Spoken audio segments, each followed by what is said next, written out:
وتعالى في القرآن المجيد والفرقان الحميد لقد كان لكم في رسول الله أسوة حسنة صدق الله المولانا العظيم الصلاة والسلام عليك يا سيدي يا رسول الله وعلى آلك وصحابك يا سيدي يا خاتم النبيين۔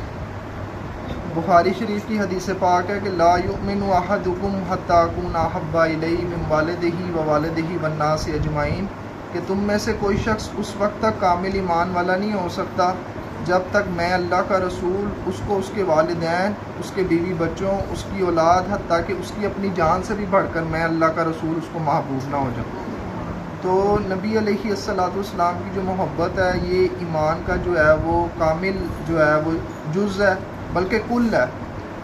جز جو ہوتا ہے وہ جیسے نماز جو ہے وہ دین اسلام کا جز ہے، پورے کا پورا دین نہیں۔ روزہ جو ہے وہ دین اسلام کا جز ہے، پورے کا پورا دین نہیں۔ لیکن نبی علیہ الصلوۃ والسلام کی جو محبت ہے اور جو حضور کی ذات ہے وہ دین اسلام کا کل ہے، اور آقا کریم علیہ الصلوۃ والسلام کی محبت کے بغیر جو ہے انسان کا ایمان جو ہے نا وہ نامکمل ہے۔ اس طرح جب یہ سورۃ الضحیٰ اس کی جو آیت مقدسہ یہ نازل ہوئی کہ وَلَسَوْفَ يُؤْتِيكَ رَبُّكَ فَتَرْضَىٰ، کہ میرے حبیب ہم آپ کو اتنا عطا کریں گے کہ آپ راضی ہو جائیں گے۔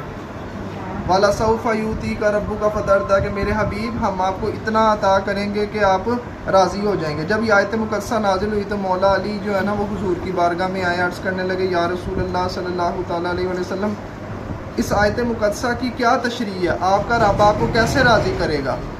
تو اللہ کے محبوب نے فرمایا کہ اللہ کے رسول نے فرمایا کہ میرا رب جو ہے نا اس نے مجھے کہا ہے کہ میرے حبیب میں آپ کو راضی کروں گا، اور میرے حبیب میں آپ کو ہر صورت میں کیا کروں گا، راضی کروں گا۔ اور رسول اللہ صلی اللہ تعالیٰ علیہ وسلم فرماتے ہیں میں تب تک اللہ سے راضی نہیں ہوں گا جب تک میرا رب میرے آخری امتی کو بھی جہنم سے نکال کے جنت میں نہ داخل کر دیں۔ تو فرمایا کہ میں تب تک اللہ سے راضی نہیں ہوں گا، لیکن اللہ رب العالمین قرآن مجید فرقان حمید میں فرماتا ہے کہ وَلَسَوْفَ يُؤْتِيكَ رَبُّكَ فَتَرْضَىٰ، کہ میرے حبیب آپ کے رب نے جو ہے نا وہ آپ کو راضی کرنا ہے۔ اگر ہم اس کا دوسرا ترجمہ دیکھیں کہ وَلَسَوْفَ يُؤْتِيكَ رَبُّكَ فَتَرْضَىٰ، کہ پوری کائنات کہتی ہے اے اللہ تو راضی ہو جا۔ ہم یہاں پہ میلاد شریف کے لیے آئے ہیں، کس کو راضی کرنے کے لیے؟ اللہ کو۔ ہماری نمازیں قُلْ إِنَّ الصَّلَاةِ وَنُسُكِي وَمَحْيَايَ وَمَمَاتِي لِلَّهِ رَبِّ الْعَالَمِينَ، یہ ہماری نمازیں، ہمارا جینا، ہمارا مرنا، ہمارا عبادات، یہ سب کچھ کس کے لیے ہے؟ اللہ کے لیے، اور اللہ راضی ہو جائے۔ لیکن وَلَسَوْفَ يُؤْتِيكَ رَبُّكَ فَتَرْضَىٰ میں اللہ رب العالمین کہتا ہے کہ میرے حبیب پوری کائنات کہتی ہے کہ اے اللہ تو راضی ہو جا، رب تو راضی ہو جا، لیکن آپ کے رب نے آپ کو راضی کرنا ہے۔ یہ صرف نبی علیہ الصلوۃ والسلام کی ذات ہی ہے جس کو اللہ رب العالمین نے کہا کہ میرے حبیب میں نے آپ کو راضی کرنا ہے۔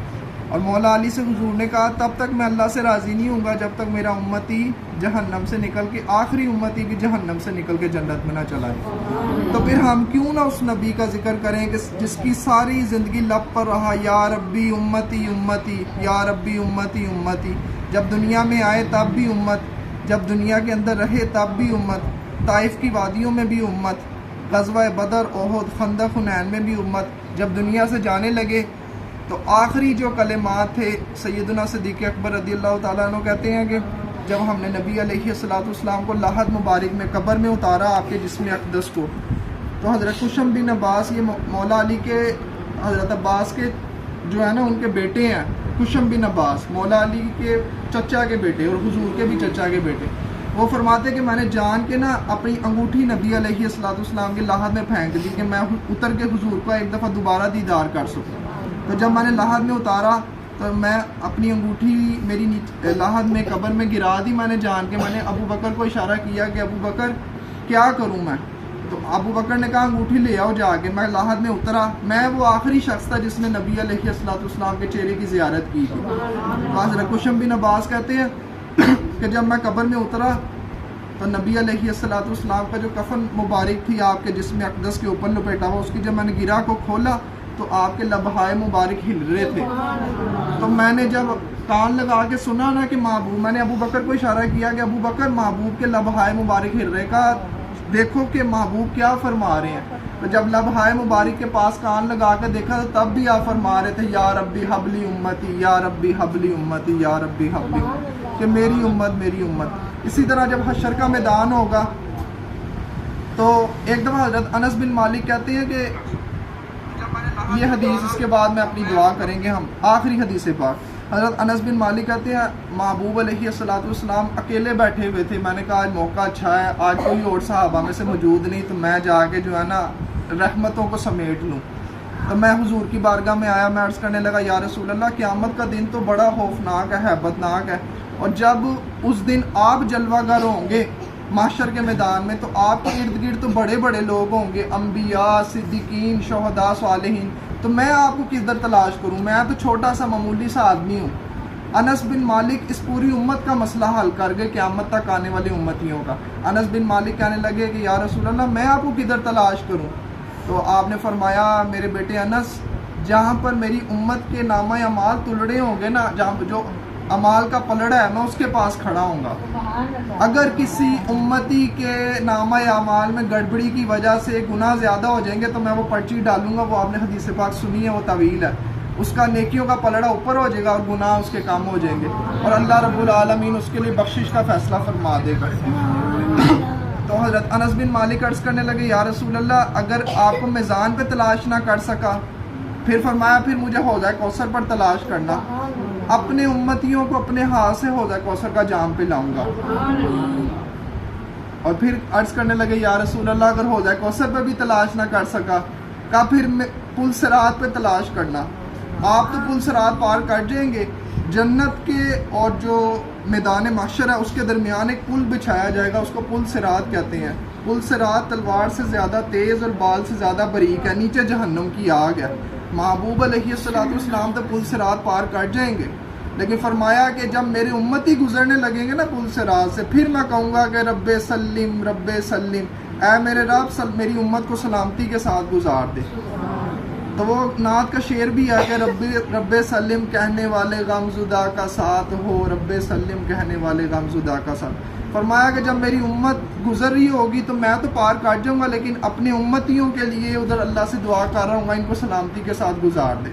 لوگ کہتے کٹ کٹ کے نیچے جہنم کی آگ میں گر رہے ہوں گے. تو جس امتی کے گناہ زیادہ ہوں گے نا، وہ اس کے قدم لڑکھڑانے لگیں گے تو اس کو گرنے نہیں دوں گا، اس کو بازو سے پکڑ کے جو ہے نا وہ پل صراط پار کروا دوں. تو آخری بات حضرت انس بن مالک کہنے لگے کہ یا رسول اللہ اگر صلی اللہ تعالیٰ علیہ وسلم اگر پل صراط پہ بھی آپ کو تلاش نہ کر سکا تو اللہ کے محبوب نے انس بن مالک کے کندھوں پہ ہاتھ رکھا اور فرمایا کہ میرے بیٹے انس تم فکر نہ کرو، میرے جس امتی کو میری جدھر بھی ضرورت ہوگی میں اس کی حاجت روائی کے لیے پہنچ جاؤں گا. تو وہی بات کہ وہ نبی جس کی ساری زندگی زبان پہ رہا یا ربی امتی یا ربی امتی، تو ہم بھی کیوں نہ کہیں یا نبی. وہ نبی جو میرا بھلا کرے، میری بخششوں کی دعا کرے، مجھے بھول جائے وہ حشر میں میرے دشمنوں کی یہ بھول ہے. جو بھی آیا ہے محفل میں سرکار کی، حاضری مل گئی اس کو دربار کی. صدقے جاؤں نیازی میں لجپال کے، ہر گدا کو سخی نے سخی کر دیا. کوئی مایوس لوٹا نہ دربار سے، جو بھی مانگا ملا میرے سرکار سے. صدقے جاؤں نیازی لجپال کے، ہر گدا کو سخی نے سخی کر دیا. اور جو بھی آیا ہے محفل میں سرکار کی، حاضری مل گئی اس کو دربار کی. کوئی صدیق کوئی فاروق کوئی عثمان ہوئے، اور کسی کو نبی نے علی کر دیا، کسی کو نبی نے علی کر دیا. وآخر الدعوانا ان الحمد للہ رب العالمین.